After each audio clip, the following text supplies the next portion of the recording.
All right, let's dive into something that honestly probably hits home for every single one of us. We're going to talk about why we so often feel frustrated with life and how the real key to changing that is actually looking inward, into our own inner world. You know that feeling, right? When reality just doesn't live up to the hype in your head? You've got this whole plan, this perfect picture of how things are going to go, and then wham, it just falls flat. It's so disappointing, and it can leave you feeling kind of lost and just frustrated. And that right there, that's the core of the problem. This quote nails it. We build up these beliefs about how things should be, and when they're not, we get dismayed. It's that gap, right? The space between our expectations and actual reality. And hey, it happens to all of us. Okay, so what's really going on here? Where does this gap come from? Well, the material we're looking at today calls it the reality of non-understanding. And look, this isn't about being smart or not smart. It's about a kind of blind spot we have when it comes to ourselves. And this is such a powerful idea. You really can't build something if you don't understand the materials, right? And when it comes to your life, the main building material is you. So if you don't understand yourself, how can you possibly create a life that feels right, that feels authentic? So what's the answer? Well, it's this process called self-realization. And just to be clear, we're not talking about climbing a corporate ladder or getting a bunch of likes online. This is all about the inside game. It's a journey of just learning to understand yourself. Okay, so this is where we need to make a really important distinction because the way we learn about the outside world is totally different from how we learn about our inside world. Let's take a closer look. So on one side, you've got realization. This is all your external stuff, learning science, figuring out how things work. It's knowledge.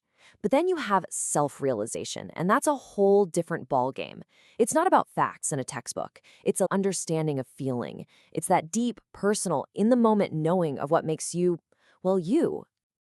And this is absolutely key. No one else can do this for you.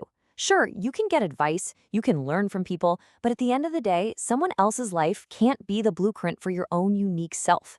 That's a discovery you have to make from the inside out. All right, so what if we ignore all this? What happens when we lose touch with what's actually going on inside? Well, that's when our own minds start to play tricks on us, creating these traps that just stir up a ton of chaos. And that's the real danger, isn't it? If you're out of touch with what's real inside you, how can you possibly know what's real, period? You end up living in this bubble, this deluded reality. It's like you're trying to get somewhere using a map that's completely wrong, but you have no idea. And these faulty maps, they're built out of these things the source calls compartments. Think of them as these little boxes of belief we create in our heads. This is how it should be, that person should act this way. They feel totally real to us, but they're just not. They're illusions we've built ourselves. And here's how it spirals. It's a total domino effect.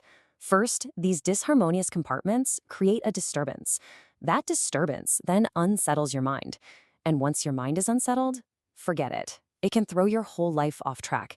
It all starts with that little ripple on the inside. Okay, so that's the problem, but don't worry, it's not all doom and gloom. There is a way forward. The whole trick is learning how to tune out all that mental noise and tune in to what's actually real. So how in the world do you tell the difference? It really comes down to the feeling of it, the vibe. What's real has a harmonious vibe. It just feels right. It's calm. It doesn't cause problems. But the stuff that's not real, that has a disharmonious, clashing vibe. It feels disturbing, unsettling. So really, your feelings are the best compass you have. All right, so let's get practical. How do we actually do this? First up, you gotta stop comparing yourself to others. Just detach. Next, you have to be willing to let go of what you think you know. Be open. Then, and this is huge, you need to start paying attention to that good feeling inside you, that harmonious vibe. That means really digging into why things affect you the way they do and learning to tune out all the distractions. And here's something really important to remember as you start doing this.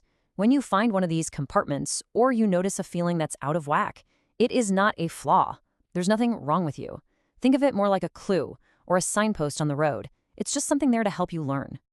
Which brings us to a final, really powerful way to think about all of this. This whole process isn't a one-and-done kind of deal.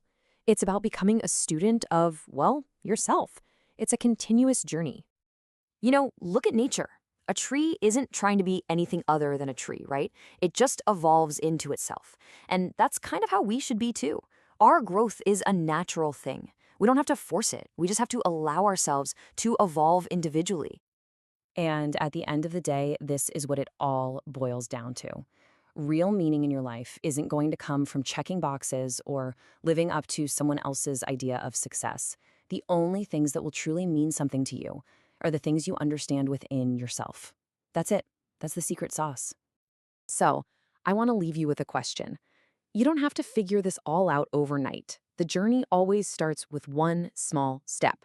So, what is one thing, just one, that you can learn about yourself today?